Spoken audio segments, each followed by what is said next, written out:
Bapak, Ibu, Saudara-saudari, anak-anak semua, kita melanjutkan seri khotbah eksposisi dari surat 1 Korintus. Hari ini kita sampai di pasal yang pertama, ayat 26 sampai 31. Judul khotbah, bermegah di dalam Tuhan. Bapak, Ibu, Saudara-saudara, kita sudah membahas minggu yang lalu bagaimana Injil itu menjadi sebuah kebodohan, batu sandungan, sesuatu hal yang tidak masuk akal, kegilaan bagi dunia ini.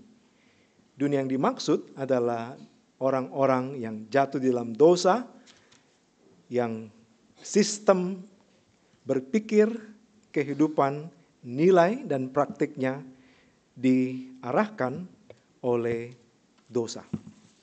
Suatu saat Rasul Paulus ada di kota Athena. Bapak Ibu, Athena pada zaman itu adalah pusat dari kebudayaan Yunani. Dia berjalan-jalan di kota itu, lalu kemudian dia mendapati begitu banyak patung-patung di sana. Patung-patung berhala. Dan ada satu entry point yang dia lihat, karena ada patung itu, dituliskan di bawah keterangannya kepada Allah yang tidak atau belum dikenal. Berarti ada kesempatan ini. Ada peluang, ada celah yang Rasul Paulus tangkap. Lalu kemudian dia mengajarkan Injil kepada mereka. Sesuatu yang baru, yang asing bagi mereka. Orang-orang di Athena itu digambarkan kalau di dalam kitab 1 Korintus 17 itu dikatakan sebagai orang yang tidak mempunyai waktu untuk sesuatu selain untuk mengatakan atau mendengar segala sesuatu yang baru. Jadi ini masyarakat, kalau bahasa sekarang itu bilang tergila-gila dengan cutting edge. Ya. Bapak Ibu harap familiar dengan istilah itu, hal yang terbaru ya. Handphone terbaru, ide terbaru, segala macam yang terbaru. Bawa sini, kami mau tahu, kami mau cek, kami mau belajar. Katanya begitu.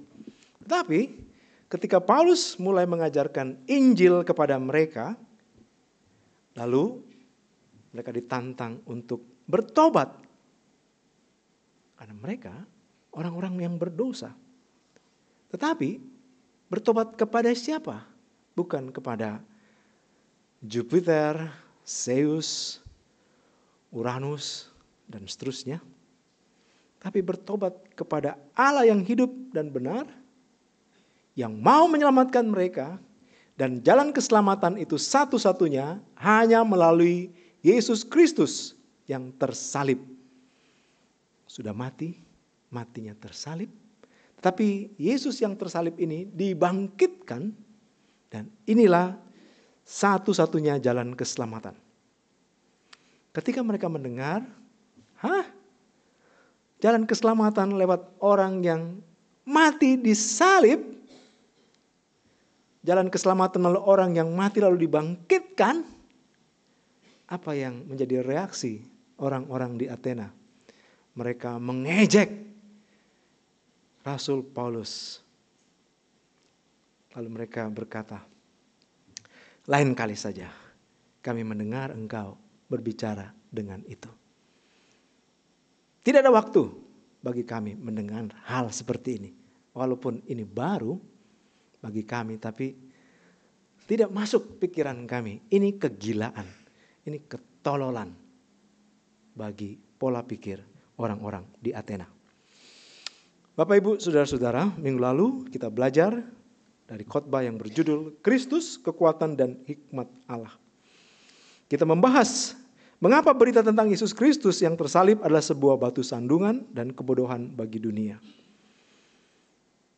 Hanya oleh perbuatan Allah sendiri, didorong oleh kasih karunia-Nya yang tanpa syarat, maka manusia bisa menerima berita tersebut sebagai berita keselamatan.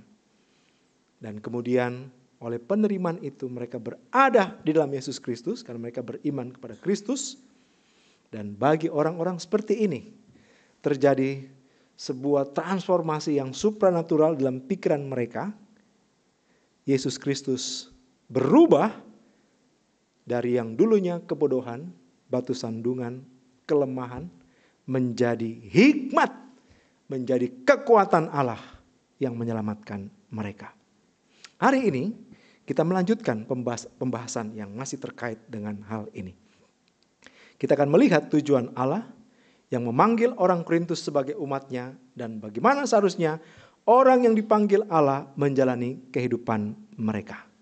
Mari kita berdiri, Bapak Ibu, saudara-saudari yang dikasihi Tuhan. Kita menyambut firman Tuhan yang diberikan kepada kita pada pagi hari ini. 1 Korintus pasal 1 ayat 26 sampai 31. Firman Tuhan. Ingat saja saudara-saudara, bagaimana keadaan kamu ketika kamu dipanggil menurut ukuran manusia. Tidak banyak orang yang bijak, tidak banyak orang yang berpengaruh, tidak banyak orang yang terpandang. Tetapi apa yang bodoh bagi dunia dipilih Allah untuk memalukan orang-orang yang berhikmat. Dan apa yang lemah bagi dunia dipilih Allah untuk memalukan apa yang kuat. Dan apa yang tidak terpandang dan yang hina bagi dunia dipilih Allah. Bahkan apa yang tidak berarti dipilih Allah untuk meniadakan apa yang berarti. Supaya jangan ada seorang manusia pun yang memegahkan diri di hadapan Allah. Tetapi oleh Dia kamu berada dalam Kristus Yesus. Yang oleh Allah telah menjadi hikmat bagi kita. Ia membenarkan dan menguduskan dan menebus kita. Karena itu seperti ada tertulis, barang siapa bermegah, hendaklah ia bermegah di dalam Tuhan. Inilah firman Tuhan bagi kita pada pagi hari ini. Terpujilah namanya. Silakan duduk. Mari kita berdoa. Ya Tuhan, terima kasih atas firman-Mu. Kami terima lagi pagi hari ini. Firman-Mu akan dikhotbahkan. Tolonglah ya Tuhan, supaya bisa dikhotbahkan dengan baik. Jelas, kami bisa memahaminya. Tetapi di atas semua itu, kami memohon, biarlah bagi kami yang berkhotbah, kami yang mendengarkan, semua kami, oleh anugerah Tuhan, oleh kekuatan Roh Kudus, berkomitmen melakukan itu secara praktis dalam hidup kami sehari-hari. Dengarlah doa kami, dalam nama Tuhan Yesus kami berdoa. Amin. Bapak Ibu, saudara-saudara, hari ini saya punya 3 pertanyaan yang akan menolong kita menggait ayat-ayat yang sudah kita baca di atas. Apa pertanyaannya? 1. Apa latar belakang orang Korintus yang dipanggil Allah menjadi umatnya? Apa latar belakangnya? Apa maksudnya? Yang kedua, apa tujuan Allah memanggil orang Korintus dengan latar belakang demikian? Dan yang ketiga, orang Korintus diminta bermegah di dalam Kristus. Apa artinya? Dan bagaimana secara praktis bermegah dalam Tuhan? Inilah 3 pertanyaan bagi kita, Bapak Ibu Saudara terkasih. Mari kita responi bersama-sama. Yang pertama, kita akan melihat latar belakang orang Korintus yang dipanggil Allah menjadi umatnya. Maka mari perhatikan ayat 26. Dan di sana kita mendapatkan jawaban itu. Ingat saja saudara-saudara, bagaimana keadaan kamu ketika kamu dipanggil. Menurut ukuran manusia, tidak banyak orang yang bijak, tidak banyak orang yang berpengaruh, tidak banyak orang yang terpandang. Menurut ukuran dunia, menurut ukuran manusia, secara hurufiah kata manusia yang diterjemahkan oleh LAI di sini, itu sebenarnya hurufiahnya itu diterjemahkan menurut daging, kedagingan. Ya, jadi dalam teologi Paulus, sarx itu selalu dikontraskan dengan pneuma, daging dan roh. Menurut kedagingan, menurut pikiran duniawi, sistem berpikir duniawi. Keadaan sebagian besar jemaat Korintus pada waktu dipanggil Tuhan, kalau diperas, kita dapat satu hal. Nobody, bukan siapa-siapa. Pertanyaannya, apa yang manusia duniawi pakai mengukur seseorang untuk menjadi somebody, seseorang, dan apa? Bukan siapa-siapa. Maka ukurannya kita dapatkan di dalam ayat 26 ini ada 3. 1, kebijaksanaan. 2, pengaruh. 3, terpandang. Di dalam khotbah pertama kita membahas pengantar surat Korintus ya, 3 minggu yang lalu. Telah dijelaskan bahwa penduduk kota Korintus bagian besar adalah kaum freedman. Apa itu? Orang-orang yang sebelumnya adalah budak lalu dilepaskan. Jadi sekarang mereka sudah merdeka, tapi sangat clear sebelum merdeka mereka adalah budak. Selain itu tidak sedikit orang-orang masyarakat di Korintus itu masih berstatus budak. Maka kondisi tersebut sejalan dengan apa yang dikatakan Paulus tentang mereka. Ketika kamu dipanggil menurut ukuran manusia berpikir dunia ini, tidak banyak orang yang bijak, berpengaruh, terpandang. Apa pengertian 3 kategori ini? Kebijaksanaan, pengaruh, dan terpandang tersebut. Mari kita lihat. Pertama, kebijaksanaan dalam arti kemampuan dan pencapaian intelektual seseorang. Dan kalau kita lihat masyarakat kita, dunia saat ini, itu masih dipakai juga kan ya? Kita kalau ketemu orang masih tanya atau penasaran tanya, lulus dari kampus mana? Langsung terbagi ya. Kampus elit, sedang-sedang, ini kampus tidak jelas. Istilah orang sekarang, abal-abal ini kampus. Lalu strata pendidikan apa? S berapa? Ya. Walaupun sekarang orang juga bisa dapat S3 dengan membeli ya. Tanpa harus sakit kepala, bayar uang, dapat. Bapak Ibu kalau mau capai level PhD itu sakit kepalanya banyak. Entah berapa banyak paracetamol yang dikonsumsi ya. Atau apa segala macam. Bahkan tidak heran ada joke yang mengatakan PhD itu apa?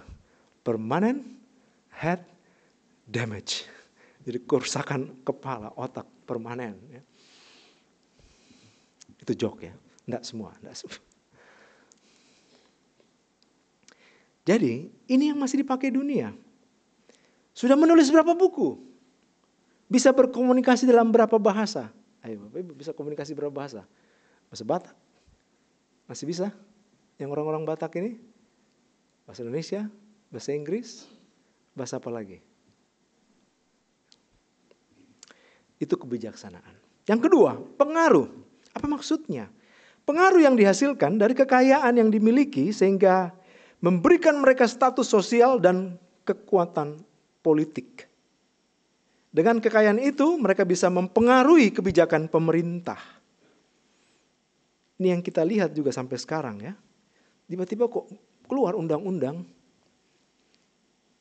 yang sebenarnya orang DPR ini kalau bisa berpikir, ini tidak membela, tidak mendukung orang banyak. Tapi ada bandar di baliknya. Dibagi-bagi uang. Draftnya sudah ada. Tinggal lakukan aja. Kadang-kadang kita nunggu-nunggu. Kenapa belum diumumkan ini calon bupatinya, calon wali kota, gubernur, bahkan presiden. Lalu mereka bilang, aduh, bohir masih diam. Bohir itu istilah untuk bandar gitu ya. Belum bicara itu. Kalau bandar sudah bicara, yang akan tanggung nanti semua biaya-biaya kampanye segala macam itu, baru kita umumkan. Kita umumkan tidak ada logistik, tidak ada yang mau tanggung logistik, tidak jadi itu barang. Gitu. Berikutnya, terpandang. Dalam arti asal-usul yang baik, dari kalangan berada atau orang kaya, atau dari kaum bangsawan, darah biru, dari kalangan orang terpelajar, aristokrat, dan sebagainya.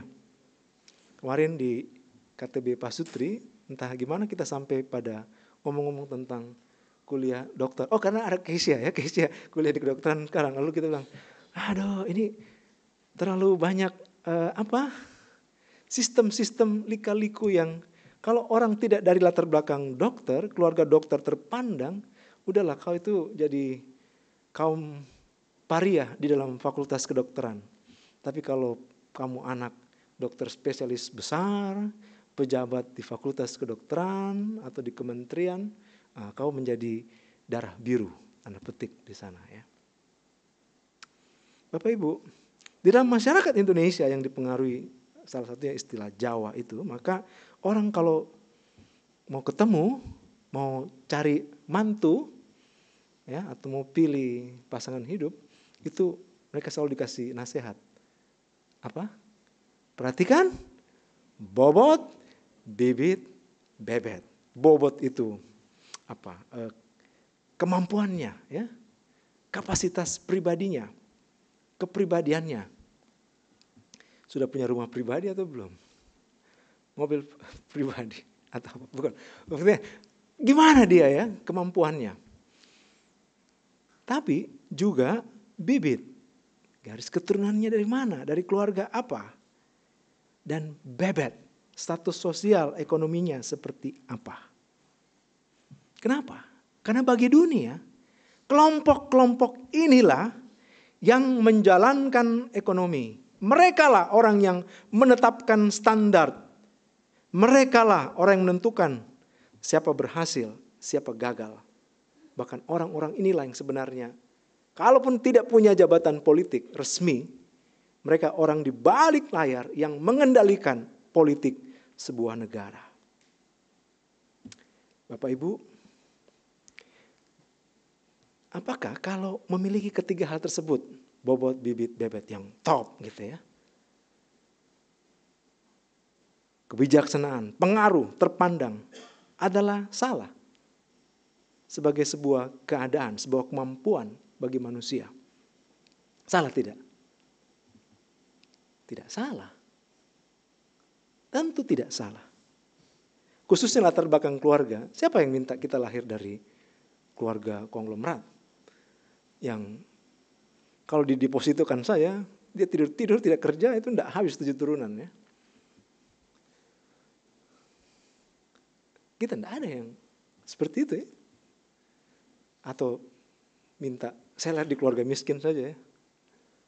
Udah bosan. Tidak ada. Jadi itu di dalam dirinya 3 hal ini tidak salah. Tetapi ini menjadi masalah ketika itu dijadikan patokan mengukur nilai manusia untuk dihargai. Dipakai untuk menentukan ini lebih bermartabat daripada yang lain. Yang tidak seperti itu. Kenapa? Karena ini bisa menjadi lubang manusia jatuh di dalam kesombongan. Pengandalan diri sendiri bagi yang memiliki hal-hal tersebut. Pengandalan terhadap hal-hal tersebut. Dan bagi orang lain yang tidak memiliki latar belakang seperti itu, keadaan seperti itu, mereka hanya bisa jatuh dalam pemujaan, bahkan pengkultusan atau pemberhalaan terhadap hal tersebut. Mereka terobsesi untuk hal seperti itu, untuk mereka bisa miliki. Mereka dendam untuk bisa miliki hal seperti itu. Sudah terlalu lama diinjak, ditindas, dilecehkan, ditekan. Karena tidak pintar, tidak bijaksana, tidak terpandang, dan tidak berpengaruh. Kenapa? Ini bermasalah. Ketika itu dijadikan jaminan hidup kita. Bahkan jaminan keselamatan. Akibatnya yang lebih fatal lagi, kalau orang diarahkan, dikuasai oleh hal-hal ini yang menentukan apa itu manusia, siapa yang terhormat, siapa yang bermartabat, maka dia tidak akan bisa memahami hikmat sejati, yaitu Yesus Kristus yang tersalib. Bapak Ibu, tadi saya katakan, apakah mereka orang-orang yang memiliki hal ini, otomatis keadaan itu adalah keadaan yang salah? Tidak ya. Tetapi bahkan di tempat tertentu, orang-orang seperti ini menjadi orang yang dikategorikan unreached people group, orang-orang yang tidak terjangkau Injil. Kenapa? Misalnya, waktu kami hidup di Kamboja, pekabaran Injil itu banyak berfokus pada orang miskin, orang termarginalkan. Tapi bagaimana dengan orang yang kaya? Nah, ini menjadi suatu keadaan di mana orang-orang terkaya ini menjadi orang yang sedikit sekali orang yang memberi diri untuk menjangkau mereka. Satu, karena mereka sendiri pun melihat agama Kristen itu agamanya orang miskin, agamanya orang bodoh, agamanya orang jelata. Jadi mengasosiasikan diri kepada mereka itu bagi mereka sebuah kesulitan. Tetapi orang-orang Kristen pun tidak ada yang memberi diri untuk fokus kepada mereka. Jarang sekali. Padahal, apakah mereka otomatis orang yang dikutuk Tuhan? Dibenci Tuhan? Tidak juga kan?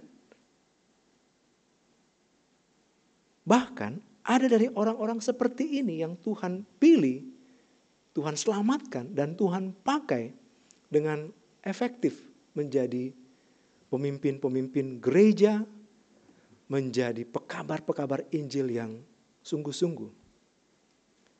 Orang seperti Fransiskus Assisi, itu orang dari latar belakang keluarga yang sangat terpandang, tapi dia tinggalkan semua 3 hal ini untuk pergi melayani orang-orang kecil. Jadi Saint Franciscus from Assisi itu terkenal sebagai santonya orang-orang miskin.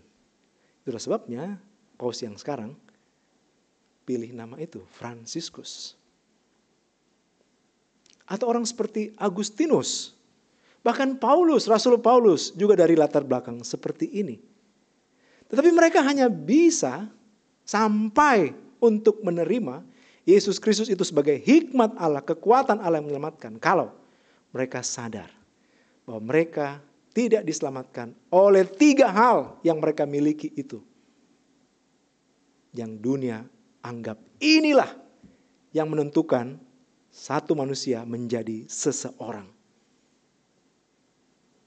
Sampai mereka sadar, mereka semua lahir dengan natur berdosa.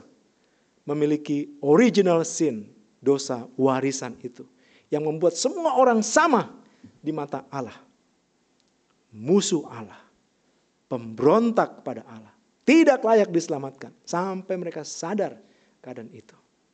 Dan itu hanya bisa terjadi oleh karya Roh Kudus di dalam diri mereka. Maka mereka bisa sampai kepada titik pertobatan dan menerima anugerah Tuhan. Bapak Ibu, saudara-saudara, kembali kepada teks kita pagi ini. Di dalam strategi dan praktek keselamatan yang Allah lakukan, khususnya di dalam jemaat Korintus, ternyata bukan manusia yang memiliki 3 hal ini yang mayoritas dipilih, dipanggil Tuhan ya.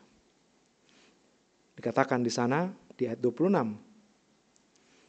Mereka tidak banyak yang bijaksana, pintar, yang berpengaruh dan terpandang. Jadi, dalam konteks ini ada satu kasus khusus. Jadi ini unik ya, Bapak Ibu jangan digeneralisir ya. Karena kalau generalisir artinya yang lahir dari keluarga elit tidak akan dipanggil Tuhan. Ini kasus khusus. Walaupun cukup banyak pola ini terjadi di dalam sejarah gereja sampai saat ini. Tapi maksud Paulus sangat jelas. Dia mau mereka mempertimbangkan diri mereka, orang-orang Korintus, bahwa dalam memanggil suatu bangsa untuk namanya, Allah tidak menunjukkan perhatian terhadap nilai-nilai, hikmat atau jasa duniawi, bahkan garis keturunan seseorang. Tuhan terutama memilih mereka yang bertentangan dengan nilai-nilai yang dipakai oleh dunia tersebut. Mereka yang tidak pintar, bijaksana, tidak berpengaruh, tidak terpandang. Dalam teks kita, inilah orang yang dipilih Tuhan. Apa tujuannya? Ini akan kita lihat dalam bagian kedua khotbah ini. Tujuan Allah memanggil orang Korintus dengan latar belakang khusus mereka tersebut. Di dalam 1 Korintus ada masalah sosial disebabkan oleh kelas-kelas sosial. Nanti dalam pasal-pasal berikutnya kita akan sampai pada hal tersebut. Karena ini kemudian disoroti Paulus di dalam pasal 11 1 Korintus ini terkait dengan praktek perjamuan kudus yang dilakukan oleh jemaat Korintus. Tetapi menurut Gordon Fee, salah satu penafsir yang saya jadikan acuan ketika mempersiapkan khotbah ini, isu sosial bukanlah konsen perhatian utama Paulus di dalam teks ini, tetapi ada isu teologis. Banyak orang berpikir dengan latar belakang seperti jemaat Korintus, waktu Paulus ingatkan itu semua, itu orang cenderung merasa malu, tidak percaya diri, insecure dengan latar belakangnya demikian. Betul ya Bapak Ibu? Cukup banyak ya. Kalau kita masuk dalam satu komunitas tertentu, mobil kita, mobil butut, semua diparkir, Mercy, Hammer, segala macam. Kita kalau tidak beres, itu bisa minder. Ya.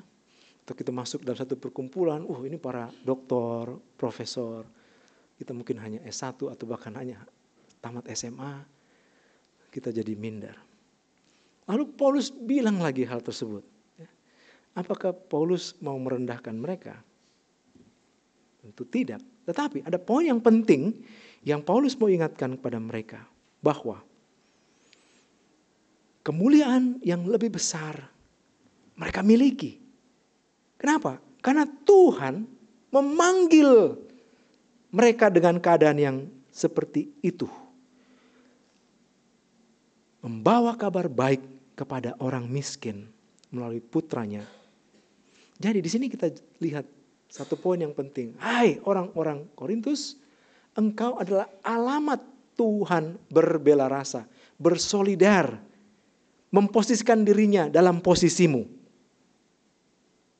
Hai orang-orang yang biasa dipinggirkan, merasa diri kecil, dianggap bodoh karena latar belakang yang tidak terpandang. Dan orang-orang ini selalu menjadi objek penindasan.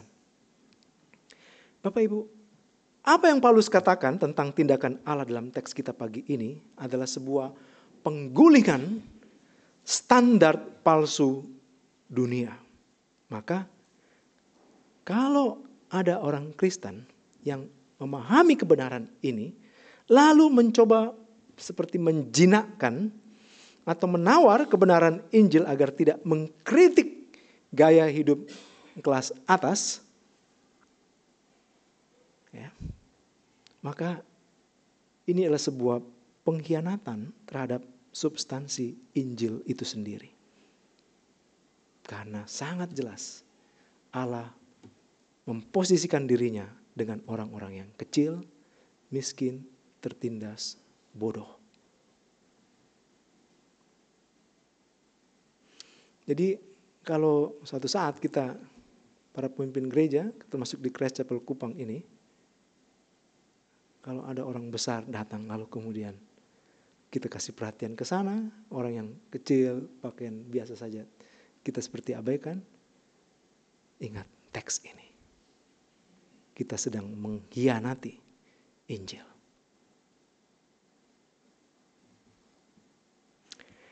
Kembali ke pertanyaan kedua, Bapak Ibu.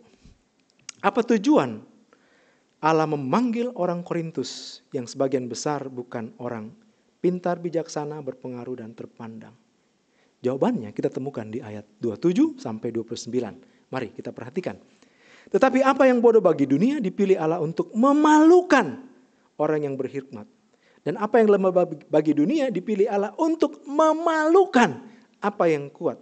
Dan apa yang tidak terpandang dan yang hina bagi dunia dipilih Allah. Bahkan apa yang tidak berarti dipilih Allah untuk meniadakan apa yang berarti. Supaya jangan ada seorang manusia pun memegahkan diri di hadapan Allah. Memalukan, meniadakan. Supaya jangan ada yang memegahkan diri. Dari ayat-ayat ini kita bisa lihat ada dua tujuan di dalamnya. Dua kategori tujuan. Satu, tujuan eksternal. Apakah Paulus hendak merendahkan orang Korintus dengan mengingatkan mereka tentang latar belakang sebagian besar mereka? Bodoh, lemah, tidak terpandang ketika dipanggil Allah? Tidak. Jika kita melihat ayat 22 sampai 25, itu sudah dikhotbahkan minggu lalu, maka orang Yahudi yang mencari tanda atau mujizat oleh kuasa besar dan orang non-Yahudi, Yunani, Romawi yang mencari hikmat memuaskan akal pikiran mereka, ternyata mereka tersandung seperti yang terjadi di Athena, seperti yang terjadi dengan orang-orang Farisi, imam-imam besar. Mereka tersandung karena menganggap berita Kristus adalah kebodohan dan kelemahan. Padahal itulah hikmat dan kekuatan Allah yang menyelamatkan. Sebaliknya, orang Korintus dengan latar belakang tersebut bisa menerima dan memahami Yesus Kristus yang tersalib adalah hikmat Allah dan mengalami kuasa Allah tersebut. Mengapa bisa? Kok bisa ya? Karena kuasa kasih karunia Allah yang bekerja di dalam mereka. Bukan karena mereka bijaksana, bukan karena mereka kaya dan berpengaruh, dan bukan karena asal usul mereka. Bahkan bukan karena kebodohan mereka, bukan karena kelemahan mereka, dan latar belakang mereka sebagai budak sebelumnya. Bahkan bukan karena itu. Karena kasih karunia Tuhan yang bekerja. Jadi tujuan eksternal orang Korintus dipakai Allah ialah untuk mempermalukan orang yang menganggap dirinya berhikmat, kaya, dan berpengaruh. Termasuk juga untuk mempermalukan orang yang merasa dirinya bodoh dari latar belakang keluarga yang kecil, lalu kemudian merasa tidak layak terhadap Injil. Jadi dua ekstrim ini yang hendak dihajar oleh Rasul Paulus di dalam ayat-ayat ini. Jadi Allah mau memakai orang-orang Korintus meniadakan orang-orang yang menganggap dirinya berarti. Untuk mempermalukan orang-orang yang merasa karena latar belakangnya yang hebat menurut dunia. Bahkan untuk meniadakan. Karena itu merasa dirinya berarti. Dan khususnya bagian yang terakhir, meniadakan orang yang menganggap dirinya berarti. Ini kita bisa tangkap ada nuansa eskatologis, nuansa akhir zaman di sana. Karena pada akhirnya memang Allah akan meniadakan semua orang-orang yang merasa dirinya hebat. Bisa tetap eksis dengan kekuatannya, dengan kekayaan dan hikmatnya, dengan latar belakang keluarganya. Allah sedang dan pasti meniadakan mereka. Yang kedua, selain tujuan eksternal, kita melihat tujuan internal. Tujuan internal bagi jemaat Korintus, bahkan untuk semua orang percaya di mana saja dan kapan saja, adalah untuk menyadari bahwa tidak ada seorang pun dapat memegahkan diri di hadapan Allah. Bahkan bukan karena dia miskin, lalu Allah kasihan sama saya. Karena orang miskin juga bisa sombong ya. Bukan hanya orang kaya saja yang sombong.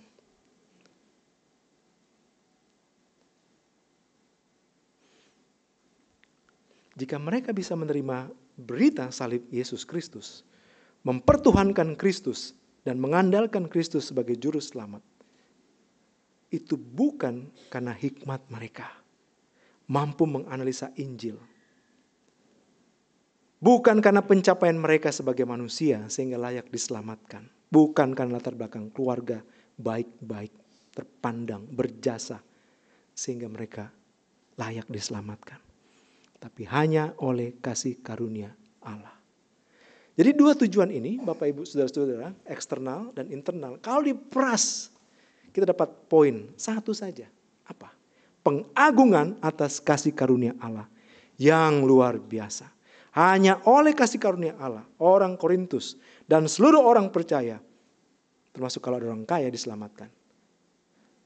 Kalau ada orang miskin diselamatkan. Apapun dia, kalau bisa diselamatkan. Itu hanya karena kasih karunia. Jadi, tidak boleh sombong. Dengan apapun. Tapi ternyata, orang Korintus, bahkan semua orang percaya dimanapun dan kapanpun, diminta untuk apa? Diminta untuk bermegah. Loh, tadi bilang jangan sombong, jangan sampai ada yang bermegah. Tapi mereka diminta untuk bermegah. Di pertanyaannya, bermegah di dalam apa? Di dalam siapa? Mereka diminta bermegah di dalam Tuhan. Apa artinya? Dan bagaimana melakukan itu secara praktis? Ini respon kita terhadap pertanyaan ketiga. Bermegah dalam Tuhan. Maka mari kita perhatikan ayat 30 sampai ayat 31. Tetapi oleh Dia kamu berada dalam Kristus Yesus yang oleh Allah telah menjadi hikmat bagi kita. Ia membenarkan dan menguduskan dan menebus kita. Karena itu seperti ada tertulis, barang siapa yang bermegah, hendaklah ia bermegah dalam Tuhan. Kita mendapatkan jawaban atas pertanyaan ketiga di dalam kedua ayat ini. Apa makna bermegah dalam Tuhan? Kata bermegah dalam teks kita pagi ini tertulis di ayat 29 dan ayat 31. Apa maknanya? To put one's full confidence in. Kalau diterjemahkan, meletakkan seluruh pengandalan diri seseorang atas suatu objek tertentu. Orang yang normal akan bermegah pada hal yang dia andalkan. Iya ya. Kalau kita andalkan sesuatu, kita pede, kita senang ya. Kita akan, ini mantap ini.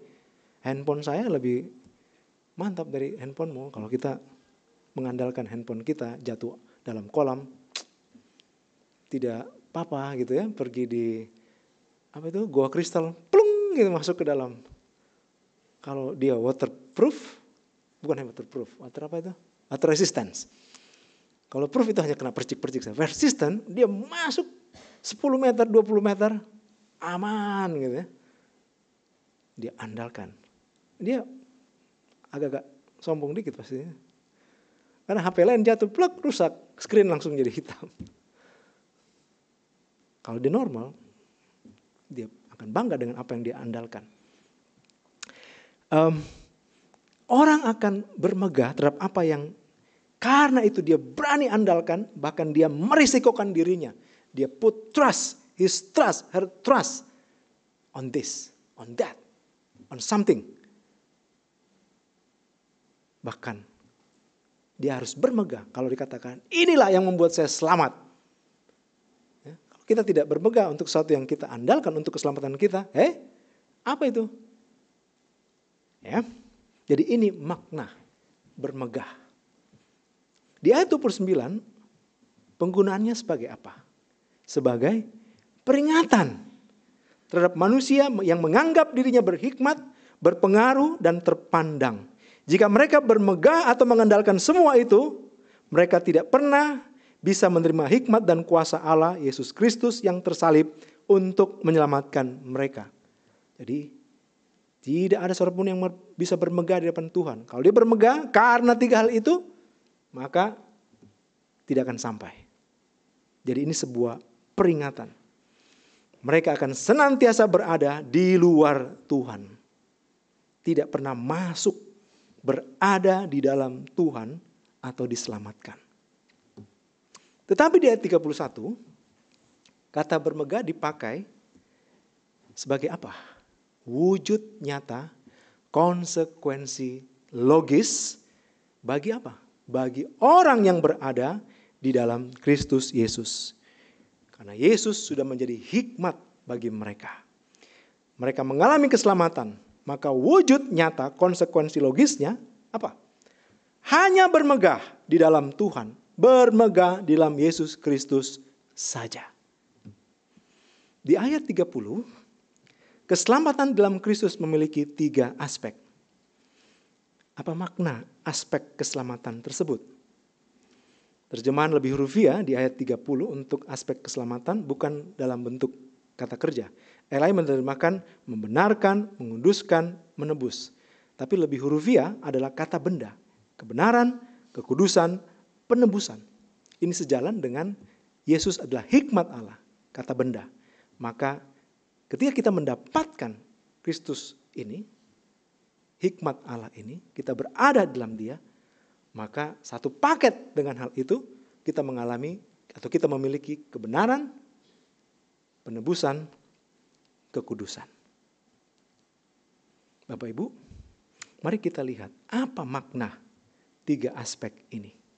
Yang pertama, ini tidak menunjuk kepada kebenaran kita sebagai sebuah usaha atau hasil dari tindakan etis, moral, kebaikan kita. Karena kita melakukan perbuatan baik. Ini tidak mungkin. Karena kita semua sudah melanggar hukum Allah. Dan orang yang melanggar hukum Allah adalah hamba dosa. Jadi kebenaran yang dimaksudkan di sini menunjuk kepada satu kebenaran, keadaan benar karena dibenarkan. Kita benar, keadaan kita bisa benar karena dibenarkan. Karena diberikan kepada kita oleh pihak yang memiliki kebenaran dan diberikan sebagai pemberian kepada kita. Ini bicara tentang aspek hukum. Jadi walaupun kita bersalah, telah melanggar hukum Allah, kita guilty, tapi Allah sebagai hakim memberikan kebenaran itu kepada kita, membenarkan kita. Apakah Allah sedang menyalahgunakan kekuasaan hukumnya? Abuse of power, of law di sini? Alias melanggar keadilan? Tidak. Karena aspek lain dari keselamatan, selain kita mendapatkan kebenaran, kita apa? Kita memiliki penebusan. Bapak Ibu, penebusan, aspek ketiga dalam ayat 30, itu bisa terjadi kepada kita di dalam Yesus Kristus di kayu salib.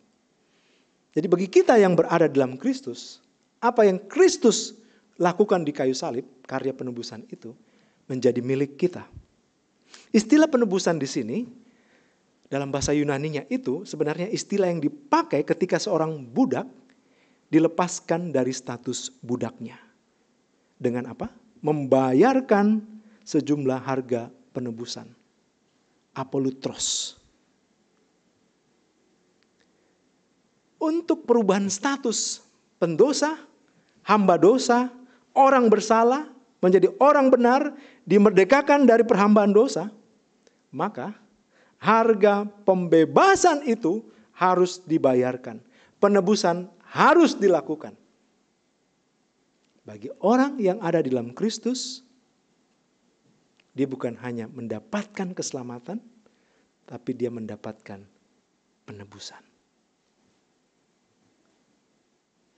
Pak Olan pasti langsung make sense ini ya. Karena orang kalau bawa barang di Pegadaian, kalau dia mau ambil lagi tuh, harus bayar apa Pak? Harus tebus. Ada uang penebusan. Supaya barang itu dia bisa ambil lagi. Kalau tidak, itu rampok ya, pidana. Jadi Allah tidak sedang mengabuse power ketika dia memberikan kebenaran kepada kita. orang-orang berdosa. Karena dia harus menebus kita dari dosa. Oleh Kristus, di dalam Kristus. Yang ketiga, Bapak Ibu, apa yang didapatkan bagi orang yang berada dalam Kristus? Pengudusan. Aspek ini bisa dipahami pertama, status kudus, yaitu orang yang dipisahkan Allah untuk hidup bersama Allah, untuk dipakai Allah menjadi alat kesaksiannya atas karya Allah di dunia ini. Dalam arti ini, maka pengudusan itu, status kudus itu adalah sebuah pemberian kita hanya bisa terima. Tapi sekaligus pengudusan ini adalah sebuah proses.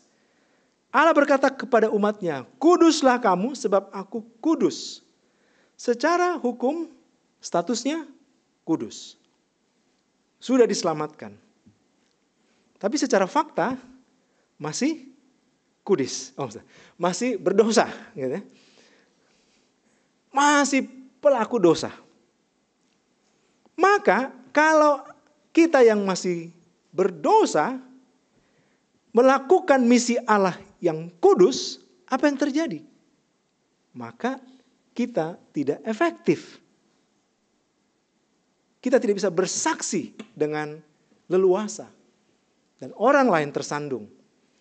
Teman-teman yang ikut PA hari Kamis, ingat ya, waktu kita berdoa. Kenapa orang berdoa dengan tangan yang suci? Karena ini akan mempengaruhi efektivitas kesaksian kita, orang-orang kudus ini. Kalau de factonya kita tidak kudus. Maka ini sebuah proses. Proses disucikan terus menerus. Pikiran kita, kebiasaan kita, perasaan kita, keputusan yang kita ambil, seluruh aspek kehidupan kita disucikan terus menerus. Tapi ini bukan berbasis kekuatan kita. Karena kita pasti tidak bisa. Kabar baiknya, ini adalah proyek bersama dengan Roh Kudus. Roh Kudus setia menyediakan segala sesuatu yang Dia berikan. Bahkan potensinya itu sudah diberikan waktu kita percaya. Yohanes 1:12, yang percaya menerima Kristus, kepada mereka diberikan kuasa menjadikan anak Allah. Jadi bukan hanya statusnya, tapi kemampuan untuk menghidupi ini, menjalani proses ini. Jadi Bapak Ibu, kabar baiknya ini proyek bersama. Bukan proyek sendirian. Kalau proyek sendirian otomatis gagal. Tapi proyek bersama pun kadang kita lalai lakukan bagian kita. Proyek tidak akan jalan baik kalau itu proyek bersama hanya satu pihak yang kerjakan. Betul ya, anak-anak SMP, SMA, kalau di kelompok hanya satu orang yang kerja, tidak jalan itu proyek. Walaupun satu orang itu sebenarnya bisa kerjakan itu semua. Ya. Tapi ketika dicek sama guru, ini melanggar SOP. Karena harusnya pekerjaan bersama. Siapa yang frustasi? Yang frustasi, yang bisa dan mampu lakukan, yang tidak bisa, hanya menikmati saja. Ada yang senyum-senyum ya, ingat masa lalu waktu masih SMA, masih kuliah ya. Jadi Bapak Ibu, ini proyek bersama kita dengan Roh Kudus. Kalau kita tidak lakukan bagian kita, Roh Kudus berduka cita. Kita mau mendukakan Roh Kudus? Tentu tidak. Karena itu saya maju ke bagian yang terakhir dari khotbah ini. Bagaimana mempraktekkan bermegah dalam Tuhan. Saya terkecoh dengan jam di sana ya, jamnya mati rupanya. Jadi tolong diganti Pak ya, yang punya otoritas. Mempraktekkan bermegah dalam Tuhan. Setelah jelas maknanya apa itu bermegah dalam Tuhan, bagaimana mempraktekkannya dalam hidup sehari-hari? Yang pertama, mengambil resiko terbesar di dalam hidup. Apa itu? Apa risiko terbesar Bapak Ibu dalam hidup yang pernah diambil? Investasi, 2M, satu produk baru, lalu kemudian gagal, atau apa? Menikahi seseorang?